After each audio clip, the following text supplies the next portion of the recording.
Hi. So, in this series, we are trying to learn the state of the art in LLMs by implementing. And while doing that, we are trying to encounter the problems that led the industry, that led the research industry to choose the solutions that we call state of the art today. So, in this previous post, we implemented the GPT-2 architecture, and Vishwanath is going to talk about advancements since then. Cool. Thank you, Gaurav. So in previous posts, we talked about how we implemented the GPT-2 model um, using the Shakespeare data. Now, what we want to do is like, hey, this GPT-2 model was trained 5 years ago, or like was out 5 years ago. What happens if we take this classic GPT-2 model and try to inject the state-of-the-art improvements, which are like powering these like leading models like Llama 3 and etc. So in this post, we are trying to go through some of these state-of-the-art architectures which we try to implement, what kind of problem they are trying to solve, and how do they make sense for us. Um, so the first upgrade we wanted to make is like the positional embeddings. So as you can imagine, the first paper, 2017, the transformer paper, the positional embeddings are the absolute positional embeddings. Basically, you Maybe start. maybe I'll ask something maybe a little bit basic. So, where is the positional embedding in the transformer? So the positional embedding in the transformer is added at the context embedding stage. So Hmm. basically, whatever word encoding embedding you have, the positional embeddings are added on top of it. And those Hmm. positional embeddings are just a transformation of sine and cosine based on the position of that particular token in the whole context. Hmm. And those are not learned. Actually, in the paper, they also try to learn it, but there is an issue with learning, as you can imagine, because when you learn, it heavily depends on the training data and Hmm. it does not generalize and overfits actually.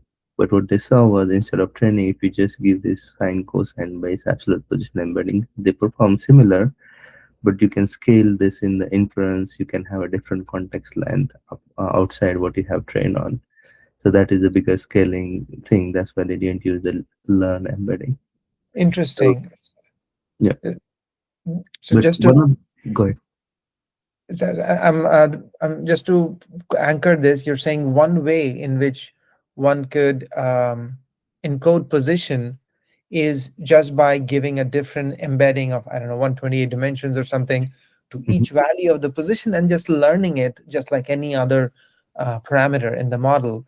And you're saying that would lead to overfitting, that led to overfitting in the 2017 paper. So they used a version of through sine and cosine, which was different for each value of position, but did not require learning. Exactly, exactly. And their hypothesis was this is better for scaling the context window as well as this is better at inference because it is like the values of this positional embedding, even if the context window is changed, will be Hmm. the same and the model will learn what the number means. So that is their hypothesis was. Interesting. But one of the biggest issue with the absolute positional embedding is like they capture the absolute distance, but as you can imagine, in any language, most of the information is very local into that particular token or word. So basically, if when you're talking, when I and let's say you have like a context window of like 10,000 words, the first word and the 5K word does not have that much information or the relation, Mm-hmm. but 5K and 5K plus 3 has a greater Mm-hmm. relative information. So what we wanted to capture is like, can we try to capture this relative distance instead of absolute distance? This will help a little bit more to the model without learning because you are directly giving it as a feature embedding. Um, so that's where this rotary positional embeddings comes into the picture. Um, so the rotary positional embeddings is basically based on a simple math, which is this rotation vector. So if you want to rotate a vector in a space, what you do is like you multiply it with this rotation matrix, which cos theta minus sin theta and cos theta basically. And what it does is like it has this property when you are taking this dot product, okay, and when you take the dot product, and if you have this each vector rotated by its position in the context window, and if you take the dot product of that, the difference between the dot product is going to be the distance between or difference between the angle itself, which is basically difference between the position, which is what we want. So because of this property, the rope is actually capturing the relative distance information directly inside into the input embedding, which is good. Um, but here the slight difference is like in absolute positional embeddings, we added the absolute positional embeddings at the start into the content embeddings, but the rope we are not adding them directly. So on the right side here is the implementation of rope. What we do is like we actually try to multiply them with the key and the query vector. Okay. So Where which line are you referring to? let me try to find it out. Um, so here apply rotary information. This is the function I created. And Mm, here we give the query and the key, and then we give the frequencies. Um, and here what we do is like we create this rotation pairs and all those things for each query and the key, uh, mm, get the frequencies, and then we try to do the matrix multiplication here.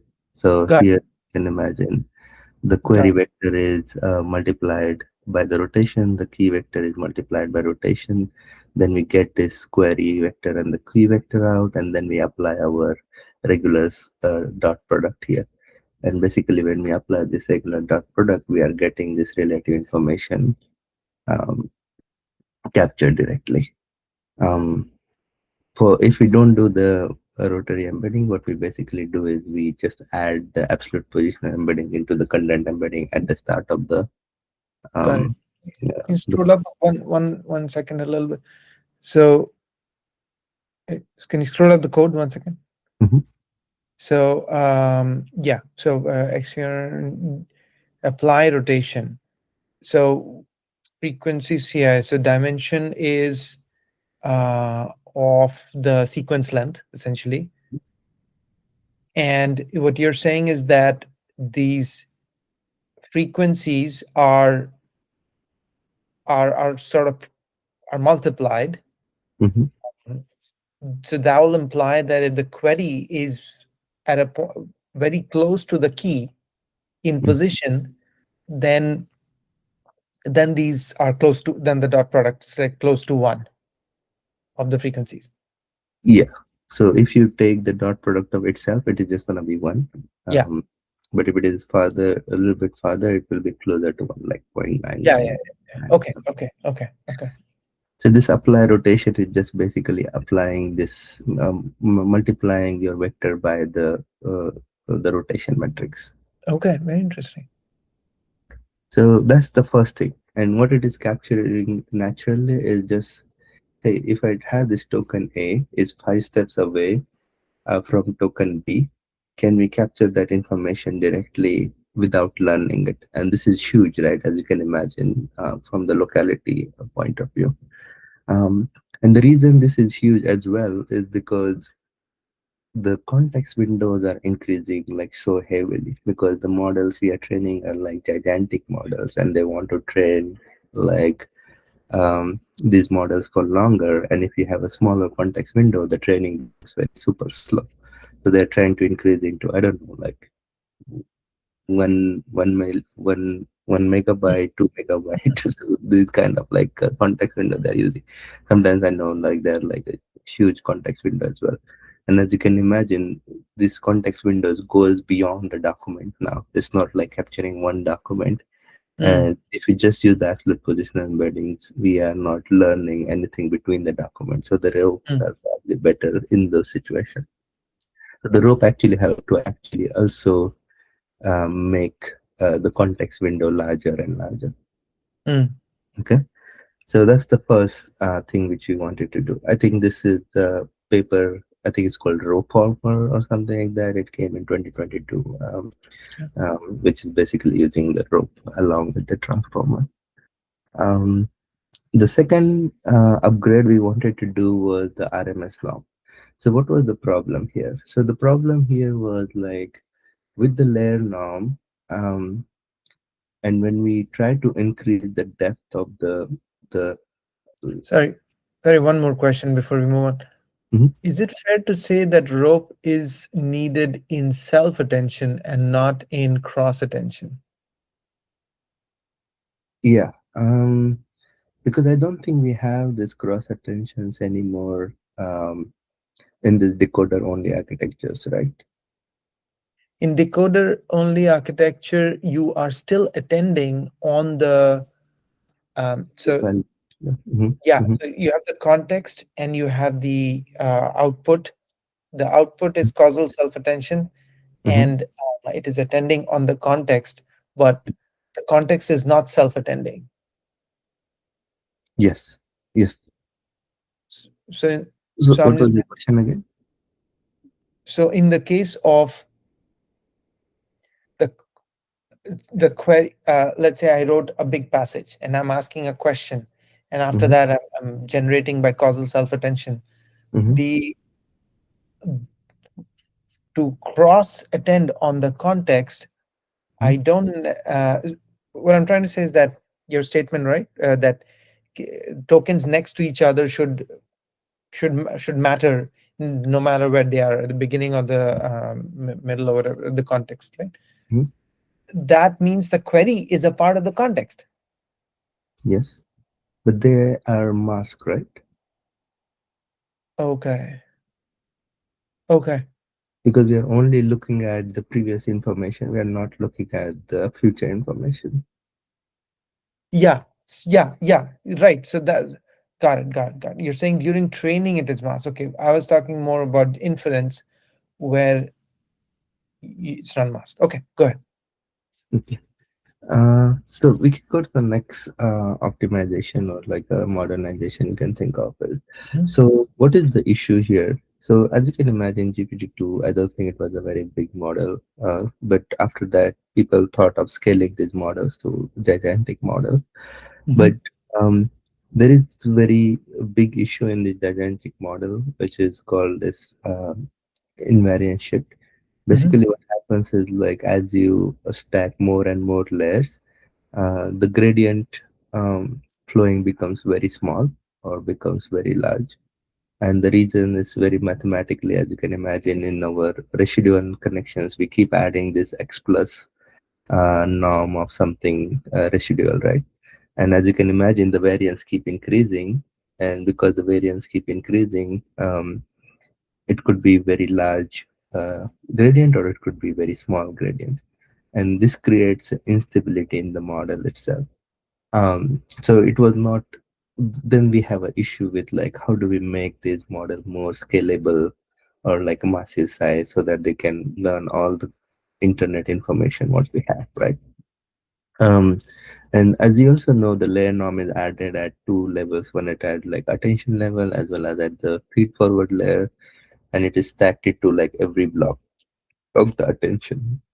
And this was also not scalable because the layer norm is capturing the mean and the standard deviation. So what they wanted to do is they wanted to reduce this mean centering step, but only scale the variance itself because the issue is coming from the variance when we stack the layers itself.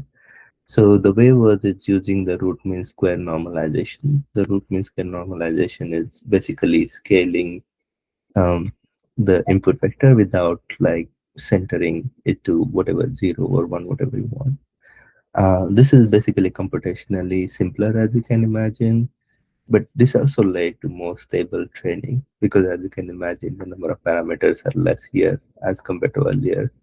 um, and because of this the training becomes stable, and now you can scale to more and more layers, and this can help to like build this gigantic llama scale models like 400 gigabytes or something like that. And as now we have a bigger model, there is more capacity for the model to train on and learn more things out of it. So the RMS norm may seem is like a very small change, but it actually enabled to train the larger and bigger models. Okay. So Hmm. that's the one modernization that you can think of. Um, then the next one is the Swiglu activation. So what is the current issue? Or the current thing was like a GLU, which is the Gaussian error linear unit. But as you can imagine, in each of this attention block, we have this feed-forward network, and the feed-forward network needs to be gigantic based on whatever the number of tokens you have. Like if you have, let's say, 256K tokens, your feed-forward network needs to be at that stage as well. And this was becoming like a huge issue. And what they wanted to do is like they wanted to understand how can we make it more efficient and how can we make it more uh, c- increase increase the capacity but learn also better representation.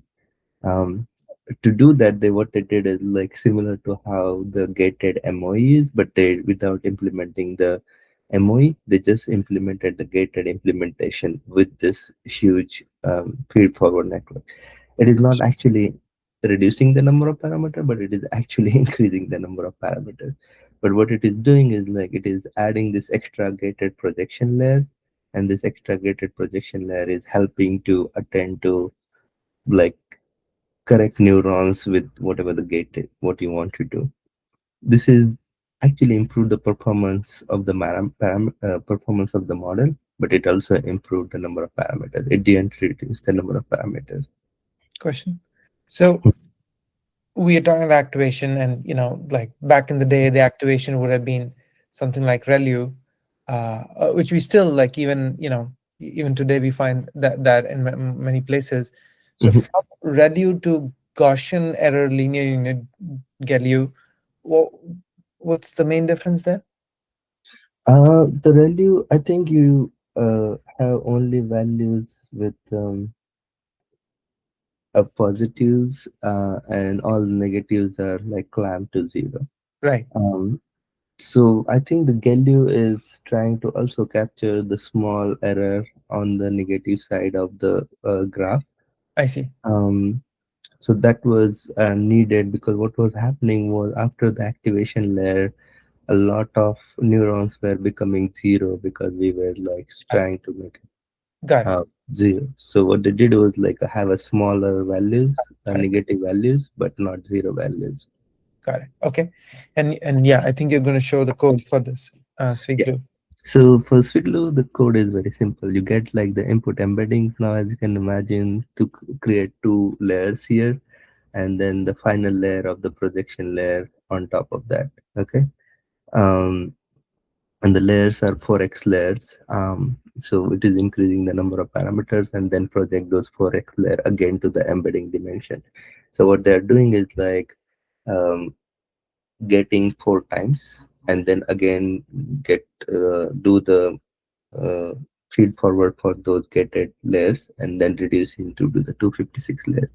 So basically, as you can imagine, go to the first layer, then again go to the second layer. These are like 4x layer, and then try to do the multiplication, which is with the SILU, which is so Swiss linear unit, and then this is just a multiplication of like those two gated layers, x1 and x2.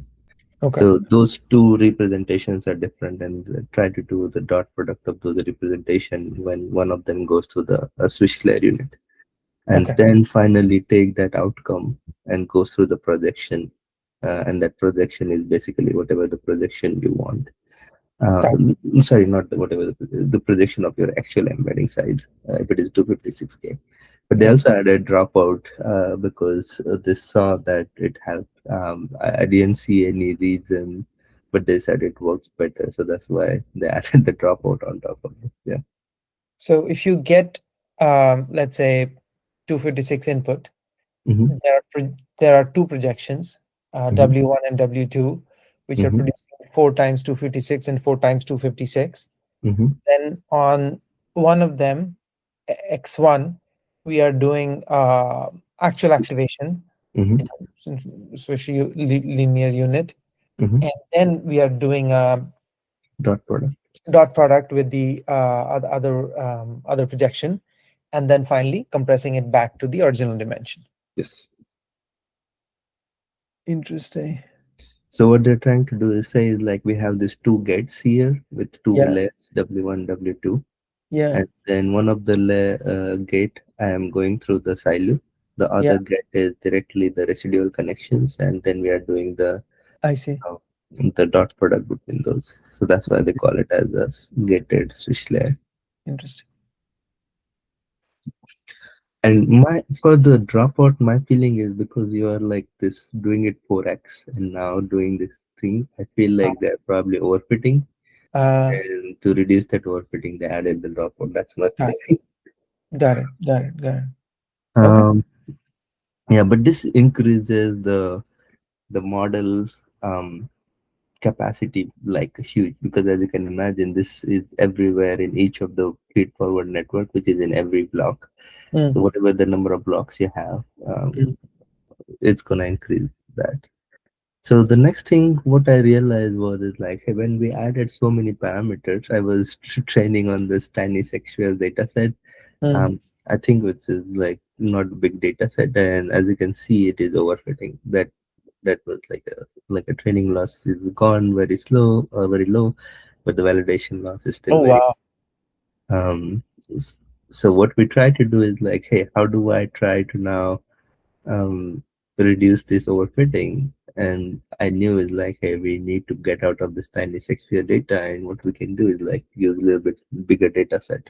So I started with this data set called FineWeb Edu or FineWeb. As you can imagine, FineWeb Edu is like just a filter version of FineWeb, and FineWeb Edu is basically this all the scientific papers or the scientific books which we have, which is, as you can imagine, peer reviewed and the distilled information. So there's a lot of information is like true and not like a regular internet.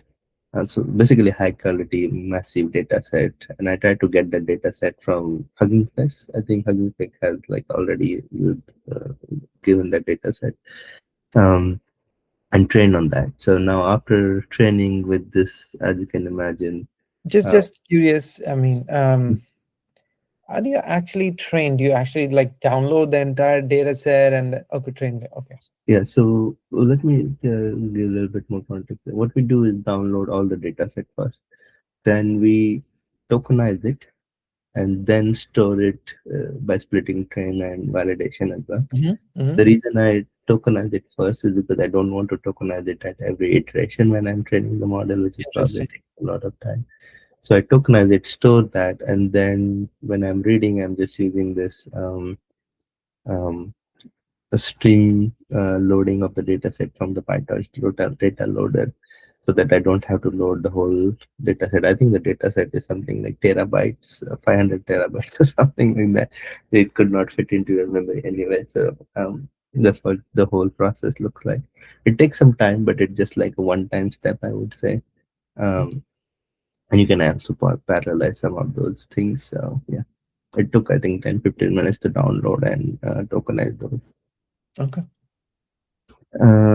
Yeah, So and now as you can see, the training loss and the validation loss are bit better and not mm, overfitting at all. The training loss is something like 3.3. And the validation loss is higher than the training loss, which means it's not overfitting, which is a good thing. the Um, the difference between the all features and the vanilla. So the all features is basically we did combine the rope plus RMS norm plus Ah. Swiglu. Okay, Mhm. vanilla is just the GPT-2 model. So now, as you may ask, is like, hey, which one of them actually give the best performance? Can we do the ablation study? So this is the ablation study. Basically, what we did is like on top of vanilla, I just added the rope. I added only the Swiglu, and then I added only the RMS norm. And the biggest gain, as you can see here, comes from the rotational positional embedding, um, as compared to the Swiglu and the RMS norm. But if you combine, as you can imagine, the performance way better. Is probably something like 4.4. But it's also trained on longer data sets, so it's not comparable. But as you can see from the ablation, the rope has the most as compared to the others too. Yeah, Sounds good. so that was the whole conclusion. And what I could see is like modernizing this like legacy architecture is it's just not copy pasting as you can imagine. We need to also understand is like what data set you have, how much training samples you have, how many Mm, iterations you have, is it mm, overfitting or not? How do we remove that overfitting? But as you can also imagine, it is increasing the number of parameters a lot, so your training is gonna be slower. mm, How do we make sure that it doesn't like hamper the training that much and we can still train the model? But as you can see, there is this like some of the problems were like fundamental problems, mm, like how do we capture the relative information? How do mm, we make the feed forwardness more efficient? How do we mm, make the normalization more efficient and like scale the models bigger and larger depth? mm, Um, so those are some of these things I tried. But this is not the end. As you can imagine, the field is moving very fast. So there are like way more like new mm, mm, which mm, we should try. So to give one of the example, there is this thing called a YARN, yet another um, a rotary or like yet another position embedding or something like that. That's what they mm, call. Um, and what they wanted to this is also a real problem. So what the real problem is, as you can imagine, a lot of people are not training these models from scratch. What they do is like they take these gigantic models and try mm, to do the training and try to make it like, hey, fine tune it for my use case, let's say right, like coding or something like that. right. But the biggest issue what they have is like when you take this gigantic model, their context window is very large. When you try to train, the context window becomes very small. And now, because of the differences, when you try to fine tune the models in the context window, the rope doesn't perform as good as what you wanted to perform. So, what Okay. they try to do is like they try to adapt this positional embedding. I don't know the exact how the YARN is used, but what they're trying to solve is like if your context window has changed from Okay. your base model to the new model, how do you still perform the better from the Very positional nice. embedding point of view? Um, yeah, so that's but also there are some architecture changes which we probably already know is like how earlier we had this post normalization, Right. and a lot of people has moved that from post normalization to the pre Very normal. normalization, Yeah. Yeah. Yeah. um, so that the residual connection gives like all the information what you want to like have that information without normalizing it first. So that kind of things are helping to scale the model a little bit better. Um, That's good. but That's yeah, there's like I think there are like so many papers every day. Nowadays, I don't even know which one works. So probably like a lot of people tries out all those things, and maybe we'll see which one actually works, which one actually don't work. But I sounds good. imagine we will have one more iteration of this model where we can try to see like, hey, what is the latest and the greatest again Okay. after, and what we can try to go from there. Um, Right. but this is also only one part of the whole LLM, right? This is just the pre-training. We're just trying to predict what is the next word now. We Yeah. also need to look into the post-training where there is Right. like supervised fine-tuning, when there Right. is like this like Right. a value alignment, where Right. people use RLHF or the RLVR or like a PPO, GRPO, as you can imagine. But nowadays, people also have this like so many steps, like mid training, mid training. I don't know how many mid training, but there are like so many steps people do. But Right. basically, we still have to look at like supervised fine tuning. So supervised fine tuning is basically trying to make model a little bit in a way where it can be an assistant to you, not just trying to predict the next one. So, and then the RLHF is like trying to align with the values you want. As like a human values, it could be like, or it could be like a ground truth from the verifiable rewards. Like, hey, is the code compiling? Is the test passing? Those kind of things. Basically, trying to make the model a little bit more robust to the usability of the humans and all those things. So Sounds those good. are the parts. I think we can go through some of those in the next Yeah, sessions. yeah, yeah. Sounds good. All right, I'll stop recording.